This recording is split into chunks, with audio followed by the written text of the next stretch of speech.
नमो भगवते तस्मै कृष्णायादभुतकर्मणे रूपनाम विभेदेन जगत्कीर्णति यूयते सच्चिदानन्दरूपाय विश्वोत्पत्त्यादिहेतवे तापत्रय विनाशाय श्रीकृष्णाय वयं नुमे।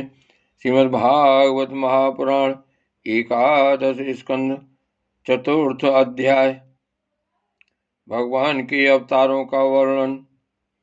राजा निमि ने पूछा, योगीश्वरो, भगवान स्वतंत्रता से अपने भक्तों की भक्ति के बस होकर अनेकों प्रकार के अवतार ग्रहण करते हैं और अनेकों लीलाएं करते हैं। आप लोग कृपा करके भगवान की उन लीलाओं का वर्णन कीजिए जो वे अब तक कर चुके हैं, कर रहे हैं या करेंगे। अब सातवें योगीश्वर दुर्मिल जी ने कहा, राजन, भगवान अनंत हैं, उनके गुण भी अनंत हैं। जो यह सोचता है कि मैं उनके गुणों को गिन लूंगा वह मूर्ख है, बालक है। यह तो संभव है कि कोई किसी प्रकार पृथ्वी के धूल कणों को गिन ले, परंतु समस्त शक्तियों के आश्रय भगवान के अनंत गुणों का कोई कभी किसी प्रकार पार नहीं पा सकता। भगवान ने ही पृथ्वी, जल, अग्नि, वायु, आकाश, इन पांच भूतों की अपने आप में सृष्टि की है। जब वे इनके द्वारा विराट शरीर ब्रह्मांड का निर्माण करके उसमें लीला से अपने अंश अंतर्यामी रूप से प्रवेश करते हैं, भोक्ता रूप से नहीं, क्योंकि भोक्ता तो अपने पुण्यों के फल स्वरूप जीव ही होता है। तब उन आदिदेव नारायण को पुरुष नाम से कहते हैं। यही उनका पहला अवतार है। उन्हीं के इस विराट ब्रह्मांड शरीर में तीनों लोक स्थित हैं। उन्हीं की इंद्रियों से समस्त देहधारियों की इंद्रियां और कर्मेंद्रियां बनी हैं। उनके स्वरूप से ही स्वतः सिद्ध ज्ञान का संचार होता है। उनके श्वास प्रश्वास से सब शरीरों में बल आता है तथा इंद्रियों में ओज, इंद्रियों की शक्ति और कर्म करने की शक्ति प्राप्त होती है। उन्हीं के सत्व आदि गुणों से संसार की स्थिति, उत्पत्ति और प्रलय होते हैं। इस विराट शरीर के जो शरीरी हैं वे ही आदिकर्ता नारायण हैं। पहल जगत की उत्पत्ति के लिए उनके रजोगुण के अंश से ब्रह्मा हुए। फिर वे आदि पुरुष ही संसार की स्थिति के लिए अपने सत्वांश से धर्म तथा ब्राह्मणों के रक्षक यज्ञपति विष्णु बन गए। फिर वे ही तमोगुण के अंश से जगत के संहार के लिए रुद्र बने। इस प्रकार निरंतर उन्हीं से परिवर्तनशील प्रजा की उत्पत्ति, स्थिति और संहार होते रहते हैं। दक्ष प्रजापति की एक कन्या का नाम था मूर्ति। वह धर्म की पत्नी थी। उसके गर्भ से भगवान ने ऋषि श्रेष्ठ शांतात्मा नर और नारायण के रूपों में अवतार लिया। उन्होंने आत्म तत्व का साक्षात्कार कराने वाले उस भगवद आराधन रूप कर्म का उपदेश किया जो वास्तव में कर्म बंधन से छुड़ाने वाला और नैष्कर्म स्थिति को प्राप्त कराने वाला है। उन्होंने स्वयं भी वैसे ही कर्म का अनुष्ठान किया। बड़े बड़े ऋषि मुनि उनके चरण कमलों की सेवा करते रहते हैं। वे आज भी भद्रका आश्रम में उसी कर्म का आचरण करते हुए विराजमान हैं।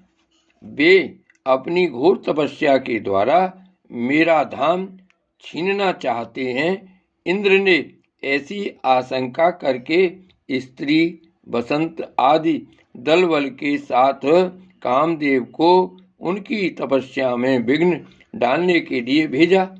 कामदेव को भगवान की महिमा का ज्ञान न था, इसलिए वह अप्सरागण बसंत तथा मंद सुगंध वायु के साथ भद्रका आश्रम में जाकर स्त्रियों के कटाक्ष बाणों से उन्हें घायल करने की चेष्टा करने लगा।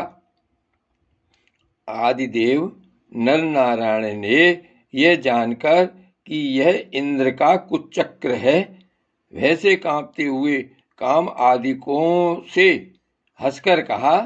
उस समय उनके मन में किसी प्रकार का अभिमान या आश्चर्य नहीं था। कामदेव, मलया, मारुत और देवांगनाओं, तुम लोग डरो मत, हमारा आतिथ्य स्वीकार करो, अभी यहीं ठहरो, हमारा आश्रम सूना मत करो। राजन, जब नर नारायण ऋषि ने उन्हें अभयदान देते हुए इस प्रकार कहा, तब कामदेव आदि के सिर लज्जा से झुक गए। उन्होंने दयालु भगवान नर नारायण से कहा, प्रभु, आपके लिए यह कोई आश्चर्य की बात नहीं है, क्योंकि आप माया से परे और निर्विकार हैं। बड़े बड़े आत्माराम और धीर पुरुष निरंतर आपके चरण कमलों में प्रणाम करते रहते हैं। आपके भक्त आपकी भक्ति के प्रभाव से देवताओं की राजधानी अमरावती का उल्लंघन करके आपके परम पद को प्राप्त होते हैं। इसलिए जब वे भजन करने लगते हैं, तब देवता लोग तरह तरह से उनकी साधना में विघ्न डालते हैं, किंतु जो लोग केवल कर्म कांड में लगे रहकर यज्ञ आदि के द्वारा देवताओं को बलि के रूप में उनका भाग देते रहते हैं, उन लोगों के मार्ग में वे किसी प्रकार का विघ्न नहीं डालते। परंतु प्रभु, आपके भक्तजन उनके द्वारा उपस्थित की हुई विघ्न बाधाओं से गिरते नहीं, बल्कि आपके कर कमलों की छत्र छाया में रहते हुए वे विघ्नों के सिर पर पैर रखकर आगे बढ़ जाते हैं, अपने लक्ष्य से च्युत नहीं होते।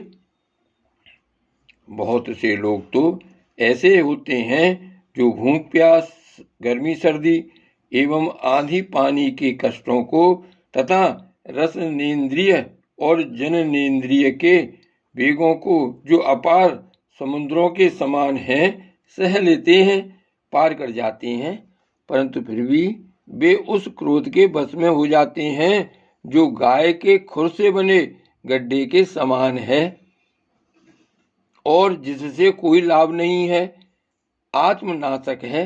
और प्रभु, वे इस प्रकार अपनी कठिन तपस्या को खो बैठते हैं। जब कामदेव, बसंत आदि देवताओं ने इस प्रकार स्तुति की, तब सर्वशक्तिमान भगवान ने अपने योग बल से उनके सामने बहुत सी ऐसी रमणियां प्रकट करके दिखलाईं जो अद्भुत रूप लावण्य से संपन्न और विचित्र वस्त्रालंकारों से सुसज्जित थीं तथा भगवान की सेवा कर रही थीं। जब देवराज इंद्र के अनुचरों ने उन लक्ष्मी जी के समान रूपवती स्त्रियों को देखा, तब उनके महान सौंदर्य के सामने उनका चेहरा फीका पड़ गया। वे श्रीहीन होकर उनके शरीर से निकलने वाली दिव्य सुगंध से मोहित हो गए। अब उनका सिर झुक गया। देव देवेश भगवान नारायण हंसते हुए से उनसे बोले, तुम लोग इनमें से किसी एक स्त्री को जो तुम्हारे अनुरूप हो ग्रहण कर लो, वह तुम्हारे स्वर्ग की शोभा बढ़ाने वाली होगी। देवराज इंद्र के अनुचरों ने जो आज्ञा कहकर भगवान के आदेश को स्वीकार किया तथा उन्हें नमस्कार किया।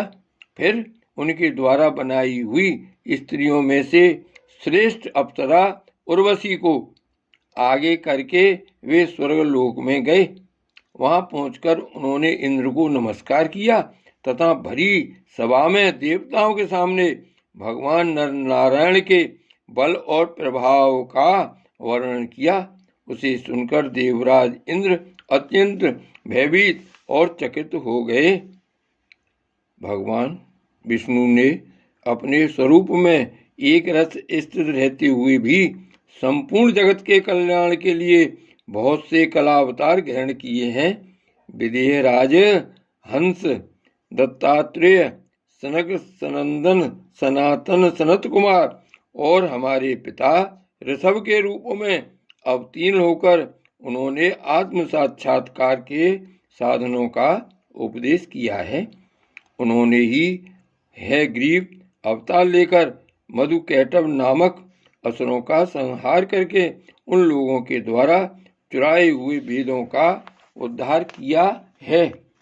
प्रलय के समय मत्स्य अवतार लेकर उन्होंने भावी मनु, सत्यव्रत, पृथ्वी और औषधियों की, धन धान्यादि की रक्षा की और वराह अवतार ग्रहण करके पृथ्वी का रसातल से उद्धार करते हुए हिरण्याक्ष का संहार किया।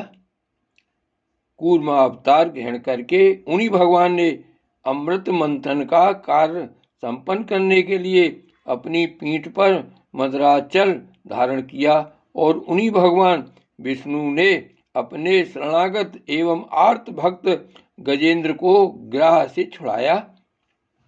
एक बार बाल्यखिल्य ऋषि तपस्या करते करते अत्यंत दुर्बल हो गए थे। वे जब कश्यप ऋषि के लिए समिधा ला रहे थे तो थककर गाय के खुर से बने हुए गड्ढे में गिर पड़े, मानो समुद्र में गिर गए हों। उन्होंने जब स्तुति की तब भगवान ने अवतार लेकर उनका उद्धार किया। वृत्तासुर को मारने के कारण जब इंद्र को ब्रह्म हत्या लगी और वे उसके भय से भागकर छिप गए, तब भगवान ने उस हत्या से इंद्र की रक्षा की। और जब असुरों ने अनाथ देवांगनाओं को बंदी बना लिया, तब भी भगवान ने ही उन्हें असुरों के चंगुल से छुड़ाया। जब हिरण्याकशिपु के कारण प्रहलाद आदि संत पुरुषों को भय पहुंचाने लगा, तब उनको निर्भय करने के लिए भगवान ने नरसिंह अवतार ग्रहण किया और हिरण्यकश्यप को मार डाला। उन्होंने देवताओं की रक्षा के लिए देवासुर संग्राम में दैत्यपतियों का वध किया और विभिन्न मनवंतरों में अपनी शक्ति से अनेकों कला अवतार धारण करके त्रिभुवन की रक्षा की। फिर वामन अवतार ग्रहण करके उन्होंने याचना के बहाने इस पृथ्वी को दैत्यराज बलि से छीन लिया और अदिति नंदन देवताओं को दे दिया। परशुराम अवतार ग्रहण करके उन्होंने ही पृथ्वी को 21 बार क्षत्रियहीन किया। परशुराम जी तो है वंश का प्रलय करने के लिए मानो भृगुवंश में अग्नि रूप से ही अवतीर्ण हुए थे। उन्हीं भगवान ने रामावतार में समुद्र पर पुल बांधा एवं रावण और उसकी राजधानी लंका को मटिया मेट कर दिया। उनकी कीर्ति समस्त लोगों के मल को नष्ट करने वाली है। सीतापति भगवान राम सदा सर्वदा सर्वत्र विजय ही विजयी हैं। राजन, अजन्मा होने पर भी पृथ्वी का भार उतारने के लिए वे ही भगवान यदुवंश में जन्म लेंगे और ऐसे ऐसे कर्म करेंगे जिन्हें बड़े बड़े देवता भी नहीं कर सकते। फिर आगे चलकर भगवान ही बुद्ध के रूप में प्रकट होंगे और यज्ञ के अनधिकारियों को यज्ञ करते देखकर अनेक प्रकार के तर्क वितर्कों से मोहित कर लेंगे और कलयुग के अंत में कलिक